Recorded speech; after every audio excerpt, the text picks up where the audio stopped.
Hello, Stitchers. Welcome to Stitch Please, the official podcast of Black Women Stitch, the sewing group where Black Lives Matter. I'm your host, Lisa Woolford. I'm a fourth-generation sewing enthusiast with more than 20 years of sewing experience. I am looking forward to today's conversation, so sit back, relax, and get ready to get your stitch together.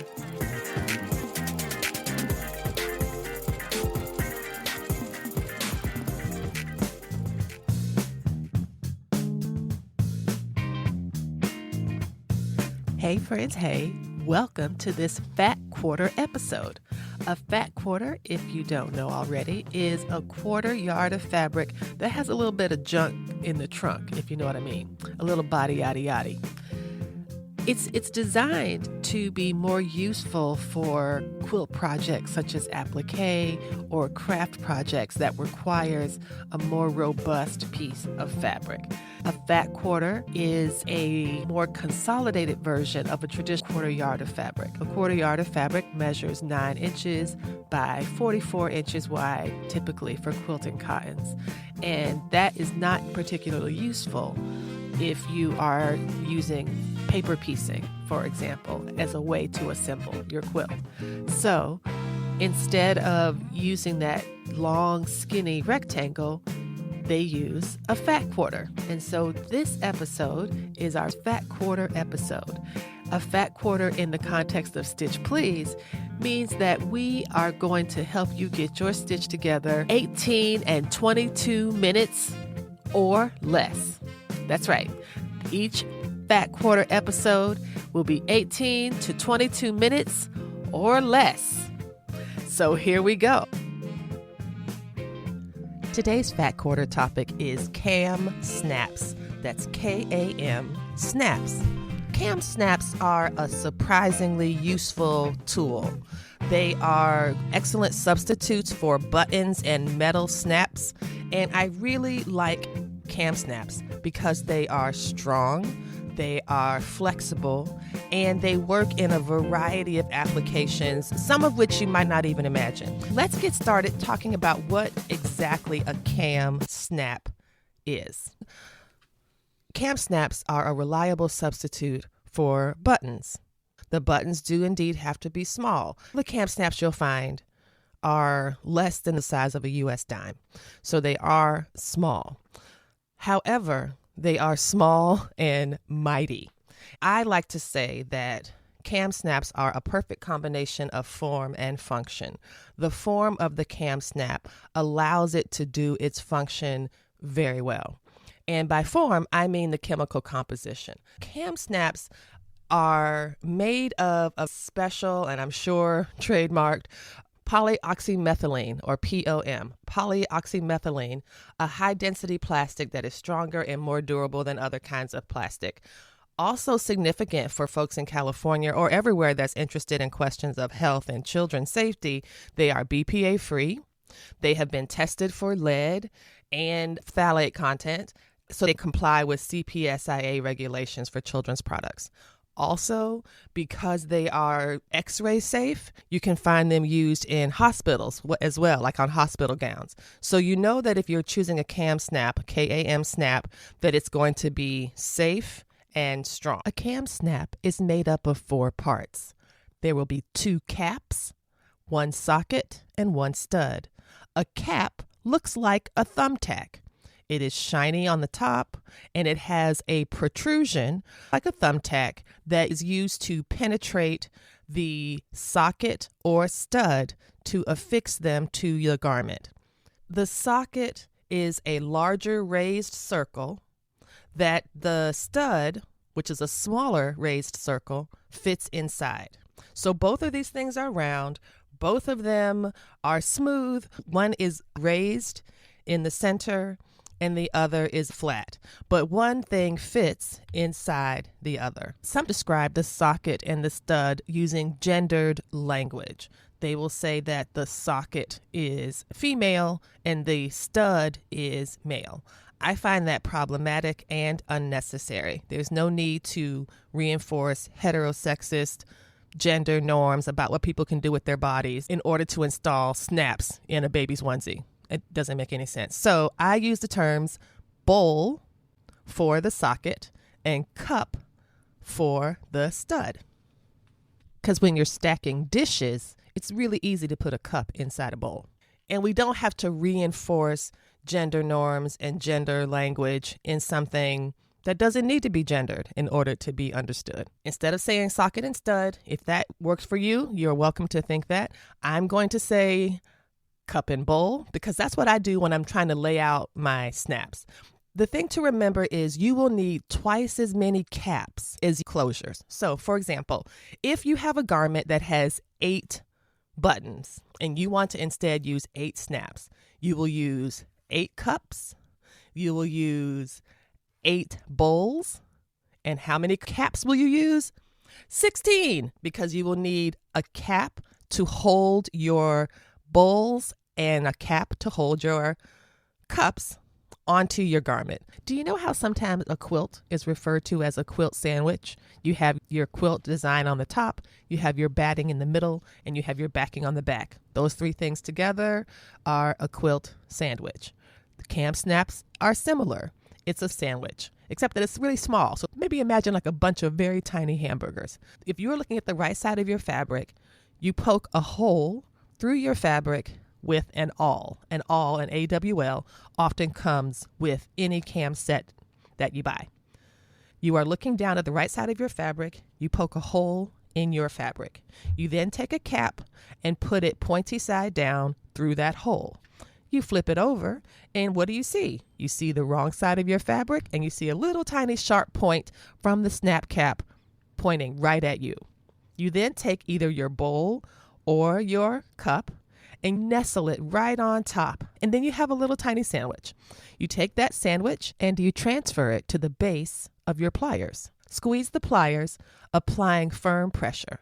The protrusion of the cap will be flattened, effectively securing either the cap or the bowl in place. The pliers can either be used manually, just a loose tool in your hand. This is called the K1 or the K2 snap plier set. Those are hand tools. You can also use a professional snap press like the DK-98, which is a really cute little machine. It kind of looks like the mom alien on Aliens. Remember the mom alien on Aliens? That's what the head looks like to me. But it is a press tool that's designed to be used on a desktop. You bolt it to your desktop. You can sit and use it and press it instead of having to squeeze your hand. Also, I was able to find a third option between the squeezing hand tool or the professional snap press.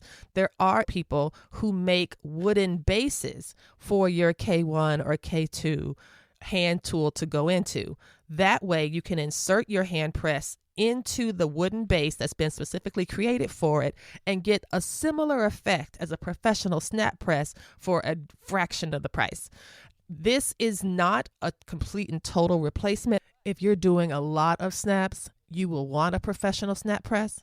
But if you enjoy snaps and you enjoy using them and you want to do more of it, but you're not sure you're ready to invest in a big snap press, I totally recommend the smaller ones that I found on Etsy with individual woodworkers who are making them to fit those hand presses.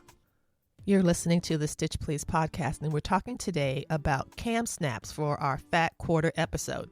I am going to do a little Patreon video so that if you are a Patreon supporter, you can see a video of me installing these snaps, including the special stand that I got from Etsy that helps make this process much easier. When we come back, we'll talk more about projects. Stay tuned.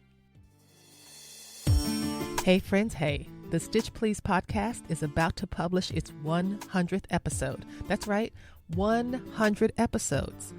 As part of the celebration, we are launching 100 by 100 to help us get 100 more Patreon supporters by the 100th episode publication date on September 15th, 2021. 100 additional Patreon supporters would give us the financial stability we need to hire editorial and production help. You can find the links to our Patreon in the show notes. Thank you so much for considering this, and thank you current and future Patreon supporters.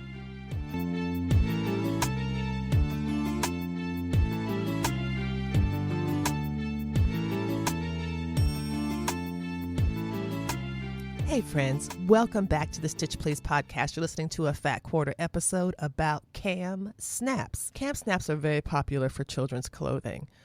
Some folks prefer snaps to buttons, especially for infants and toddlers, because buttons can come off. And so you might imagine a little teddy bear, and instead of having button eyes stitched onto it, someone might put 2 snaps instead, because the baby is going to put that bear into their mouth, and the snaps are far less likely to come out, and they are lead tested and safe for babies to gnaw on. They're also strong, durable, and wash up very well. They don't loosen out over time. I've not had that experience, and so that's one of the reasons people like it for children's and baby clothes. It makes it very easy to get out of the bottom of a onesie. If you need to change the baby has on pants or shorts, you can unsnap them at the inseam and change the diaper and snap it back together. So that's really fast and efficient. Also, for baby bibs, it's a really easy way to avoid buttonholes, which I have no fear of buttonholes. I am happy to do 100 buttonholes. It doesn't bother me at all. My machine is great with buttonholes. However, I do sometimes switch to snaps because it's just easier, as well as they're really very nice looking snaps. And so you can use KAM snaps on children's garments as well as on adult garments. I have used them for shirts for my spouse and shirts for my sons. I have used them also, which is something I find really exciting, and I wanted to close this episode with. I used it on a really fantastic Vogue pattern Ralph Rucci coat. And I think I'm going to try to put this coat somewhere. Either I'll post it on Patreon or I'll use it for the episode cover. But this coat was intense. It was a coat that I made, and I'm sure I had a matching hat because obviously, why wouldn't you have a matching hat? But the coat was bell-sleeved, belled body, slim fit through the waist, and quilted. I saw this fabric at like a local, if you could imagine a shop like Big Lots that also had a fabric department. That's what this store was like. It was mostly fabric, but it had a bunch of other stuff too. And one of the fabrics they had was this quilted nylon stuff. I thought it was gorgeous, and I thought it was meant to be for car upholstery or something. It was a very unusual fabric. And so I said, this will make a really great coat. It's quilted. It's very stiff. And I think it would look really nice. And so it was, though, a bit of a challenge. Even though it was double-faced quilted, it was white quilting batting on the inside that showed whenever you cut it. And so I did bias binding on the seams on the inside of the jacket, which worked great. But it was also very thick, and it was so thick, it was difficult to sew. And so instead of using fabric bias binding, I used leather. And I used leather to bind the cuffs. I used leather to bind the hems. Now, I got the jacket all made up, but it is very thick in the front. And I might have made some kind of mistake because it didn't close in the way that I wanted. And I realized that either there was some kind of miscalculation or maybe it was just some of the fabric I was working with, but it was a struggle. So I said, I am not going to install buttonholes on this fabric because I don't trust it not to fray. So what can I do instead? And so I thought, since I'm using all this leather for binding, let me see if I can use leather to reinforce the buttonholes. And it worked great. Except I was not able to stitch buttonholes in the leather. And I was like, well, shucks, I've put all this work into this coat and it's not going to work. It's really disappointing. And then KAM snaps came to the rescue. I was able to put down these really delicate, very small pieces of suede leather all along the front of the coat in a row that was parallel to the center front closure. I then installed a snap through the leather pieces so that the caps of the KAM snap was showing through the leather. it looked great. It is still a great coat, and I feel really happy that it was able to be salvaged through the use of a KAM snap. That was probably the reason that I started to fall in love with KAM snaps, because it saved my bacon when I was struggling with this coat, and the coat turned out really nicely. Before we leave, I just wanted to say you are listening to the 96th episode of the Stitch Please podcast. We are 4 episodes away from our 100th episode.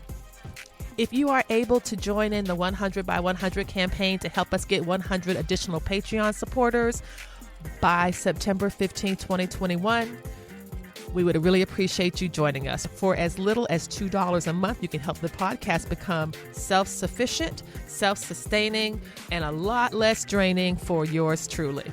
Thank you so much for considering this. And no matter what, come back next week and we'll help you get your stitch together.